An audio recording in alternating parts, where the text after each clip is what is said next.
we've got the 6241. This one's from 1969. It's got the black bezel and pump pushers. Those are the defining characteristics of this model.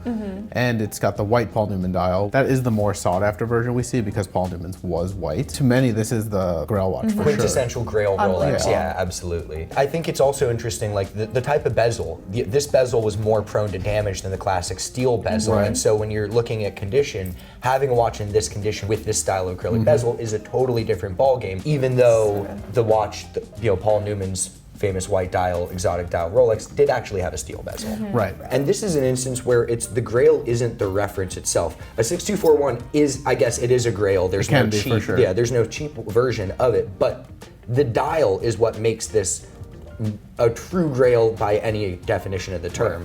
There's, this without a Paul Newman dial is a very expensive vintage Daytona. This with a Paul Newman dial is one of the most expensive Rolexes that you can get.